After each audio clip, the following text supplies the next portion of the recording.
Francelin Liaz, and you can see on the screen here it says Ancient Pyramids and HARP, Portals of Hell, Mind Control, and New World Order End Time Mass Destruction. Are they ready to power them up? Well, there's a lot of information about ancient technology and vibration and sound technology that was used back then that is also, I feel, being used today. And it's very interesting. I discussed clearly in this article and showed you how the vibration technology could possibly be used to control the masses when the mark of the beast is put in place.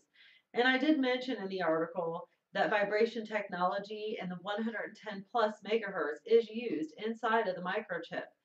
So that's very interesting. And there is such a thing as MK Ultra mind control. It's a government mind control program.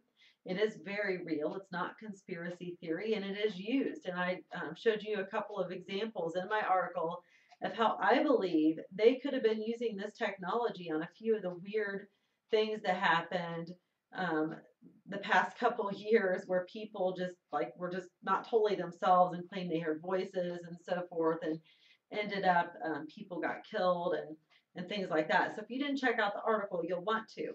Now I went further to show you a comparison with sounds. There was a Paul Begley video, and the sounds in the Paul Begley video that were played of the strange sounds that people have been hearing all over the world. Some people think it's fracking and so forth and harp. But I showed you that video, and then I also showed you a video I found of these two gentlemen. I believe they were scientists or something, and they were inside one of the Giza Pyramids using that vibration sound technology, and the sounds were almost identical.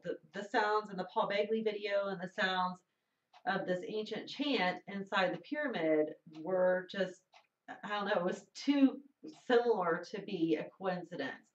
So I showed you those as well.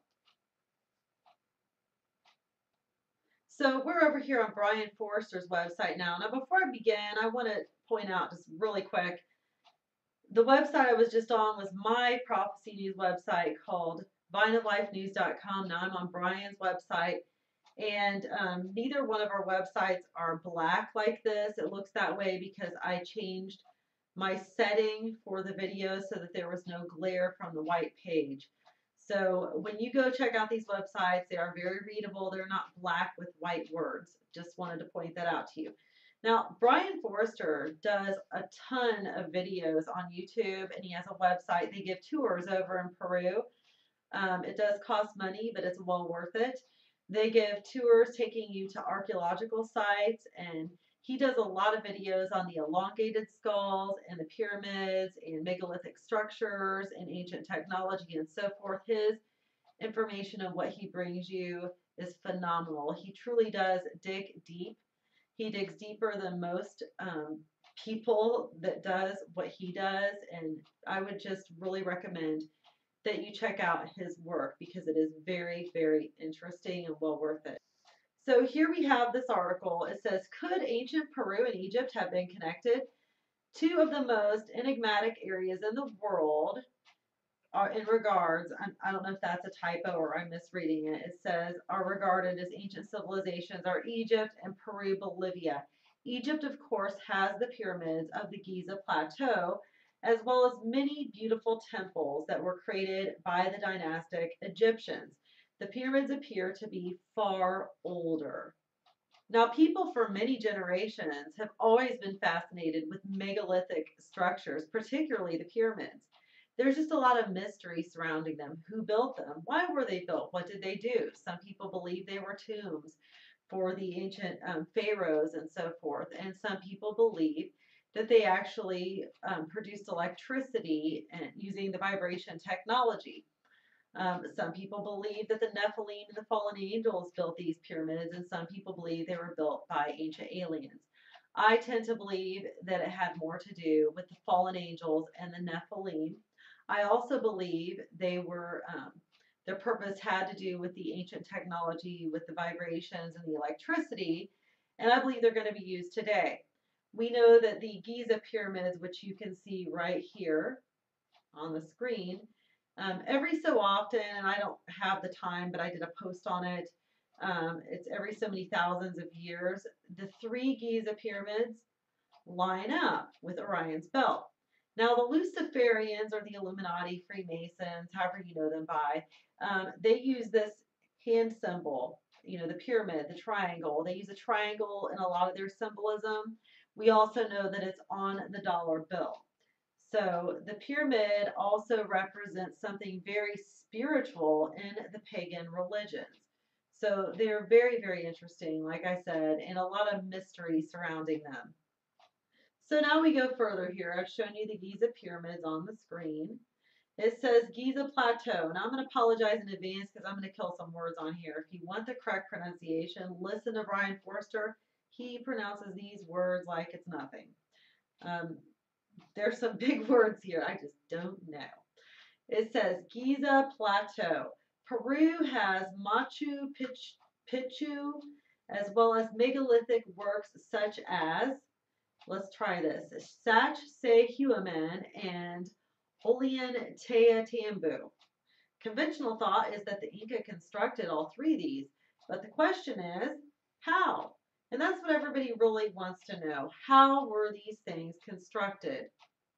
Well, as I just mentioned, some people believe ancient aliens constructed them, but I think the giants had everything to do with it. The Nephilim, the fallen angels, they were technologically advanced. You remember that they were angels. They knew much of the knowledge of God, and they taught humanity what they know. They also would have been tall enough and strong enough, as the Nephilim were extremely powerful beings, and they were extremely tall. So they could have very well have built these pyramids and much of the megalithic structures. Well, Brian writes, the precision of the stonework in some cases could not have been achieved using the Inca bronze tools. And you can see a picture here. It says, in both Egypt and Peru, Bolivia, there are stoneworks of very hard materials such as granite and basalt, which fit together so tightly that a human hair cannot fit between the joints. But why? I really want to know why. Why did they need to fit these stones so tightly together that even a human hair, as small and skinny as that is, could not slide between these stones? And how on earth did they ever do such a thing? I mean, we always think of ancient people as being, stupid or technologically impaired by today's standards. Well, Brian explains it here. He says earthquake proofing would be a simple answer, but the true reason seems to be more intriguing, and I agree. Energetic vibration. In both lands, it appears that the original builders, thousands of years before the dynastic Egyptians and Inca created structures on a megalithic scale to vibrate at specific frequencies, the most common being the note A. Now, in my post I showed you at the start of this video, and I will repost it, there is a video by Brian Forster, and he actually walks through and shows you up close and personal how vibrational technology would have and could have worked in pyramids. They even have a keyboard, and they play that A note in there, and it's amazing what he shows you. And there's a new video he came out with. I'm going to post in this news post that I'm getting ready to write after I finish the video, and you will not want to miss it. Here's a picture of author Stephen Mailer in Egypt. Notice the knobs, that's in Egypt.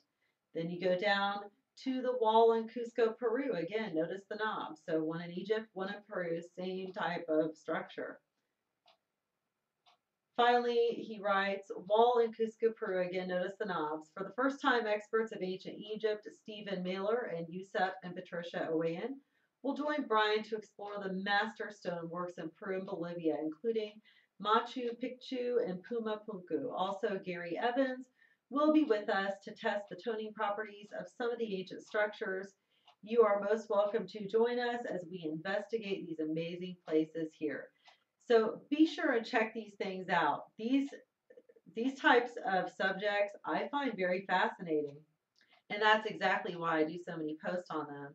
I find them interesting. I don't know that everything that I come up with from what I research is necessarily, how it is.